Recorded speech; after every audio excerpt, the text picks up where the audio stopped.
Force cubes are pretty much the definition of a useless puzzle, especially if you're lazy like me and never put stickers on them. But there's another type of puzzle that's also completely useless, even though it does have stickers, like the 1x1x2 or the corner twist Pyraminx. I really like this one in particular because it's so simple that it looks like there's got to be some sort of trick to how it turns, but nope, it literally just moves around the corners and any 2-year-old could solve it. So that got me thinking, what if we could combine these two types of uselessness by taking a stupid simple puzzle like this one and then turning it into a force cube? So in this video, I'm going to be making not one, but 2 sets of these utterly terrible force cubes, and then in the end, we can battle them out to see just which one is the most useless. So let's get started. Of course, to make a force cube out of a 4-sided puzzle, you're going to need 4 of those puzzles. And luckily these things are pretty cheap because that's exactly how many I bought. Anyway, let's get these things opened up and then we can get started. Now the first step of making any force cube is taking these puzzles completely apart, down to the individual colored pieces. Now that's going to be a little bit tricky here because it's not completely obvious how to do that. You can't just like pry a piece out like on a 3x3, and there aren't even any screws visible on the inside. Instead, I think the key to getting these apart are these little tiny plastic clips here. As you can see, there's one blue one there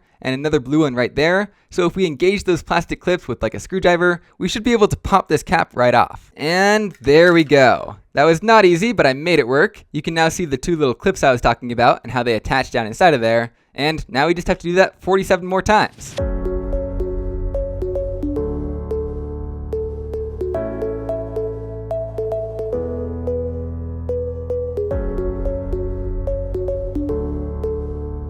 Alright, that is a lot of colorful triangles. My hand is definitely hurting from having to pry those all out, but luckily we are done with that for now. The puzzles themselves look pretty funny. There's a lot of little spiky bits sticking out that you'd never guess were there until you take it apart. There's also screws in there, but we don't actually have to use those because all the colored pieces are already off. I guess it's kind of funny that despite being so painful to take all these off, we don't actually have to disassemble the functional part of the mechanism at all. We can just keep it together like this. Anyway, the final step is a much simpler one. We just have to grab a bunch of pieces of the same color and then stick them back onto the cube like this. Let me do that with one corner piece right here. There we go. Definitely a lot easier than taking them off. And now we just have to repeat that 45 more times.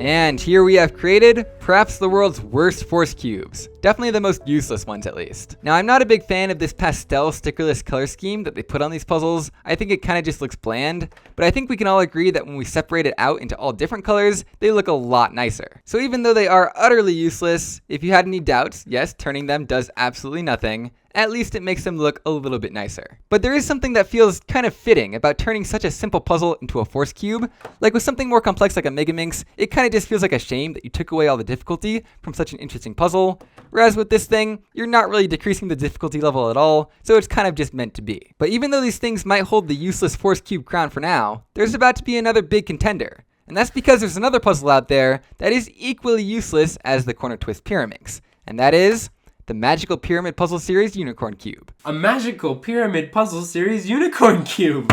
Also known as the Unicorn Cube, this thing is also just as simple as it looks, turning only around each of the 4 corners. It's pretty much the exact same puzzle as the corner twist Pyraminx, but now with 6 sides. That's like 2 additional sides for no reason. So much more uselessness. So of course, I just had to make force cubes out of these as well, so I went ahead and bought 6 of them. I have no idea why this one in particular decided to be oriented differently, but I guess we can look past that and open them up. There we go. And wait a minute, I thought it would just be rotated inside the box. No, it's actually a mirror image of all the other ones. That's crazy. It's like a unicorn out of all the unicorns. I'm actually really curious now, so if you have a unicorn cube yourself, let me know. Do you have the normal version with the lines facing this way, or the unicorn version with the lines facing this way? And just in case this one is actually really special, I think I'm going to swap it out with my original unicorn cube and make force cubes with all of the normal ones. Now to begin, I do expect these to be just as difficult to take apart as the corner twist Pyraminx. Looking inside, again, there's nothing to pop out, nothing to unscrew. All we have is some little plastic clips down inside of there. Hopefully it should be a little bit easier though, now that I have some experience. So let's go in there with the screwdriver and push up and see if it will pop out. Yep, there we go. It is a little bit trickier because now we can only access one of the 2 plastic clips from the outside, but still, it didn't seem too bad to get that one off, so now we just have to do that 71 more times.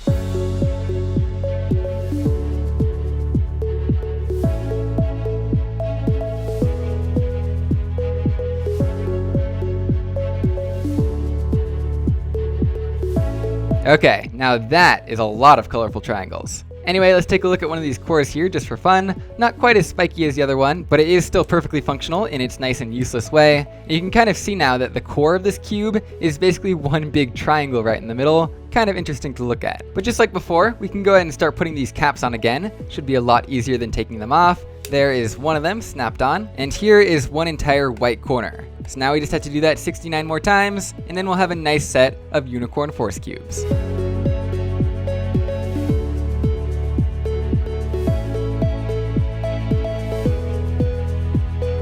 And here are the finished products. Once again, I'm really happy with how they look. I think these pastel colors are a lot nicer when they're all separated out like this. And in case you had any doubts in your mind, yes, they are entirely pointless now, even more than they were originally. But that brings up the ultimate question of this video. Which one of these two types of force cubes is the most pointless? Well, okay, obviously this one is more pointy, but which one is more useless? In a way, they truly are the exact same puzzle. If you hold them up like this, you can see that they're literally just 4 corner pieces arranged in exactly the same way, which can each rotate 120 degrees. So does having fewer sides mean that it was an easier puzzle to begin with, and therefore it's more useless? Or does having more sides mean that some of them are unnecessary, so you're wasting those sides, and therefore it is more useless? Okay, I admit, trying to compare these two is a pretty useless proposition in the first place, so feel free and debate that out in the comments. As for me, I'm not going to worry about it, and I'm just happy with my 2 new twin sets of force cubes. Personally, I don't think I'd recommend making either of these mods yourself, just because it was such a pain to pry off all 120 of those caps, and it does mangle up the plastic quite a bit. But if you want to buy either of the original puzzles, just for the sake of having something useless of your own, the links will be down in the description as always. They're only $6 or $7 each, and you can use discount code Z3Cubing to get 5% off anything from thecubicle.com. So yeah, we set out to make the worst force cubes in the world, but I think we ended up with some puzzles that are actually pretty cool, albeit pretty useless. But that's pretty much it for the video. I hope you all enjoyed, and I'll see you guys next time.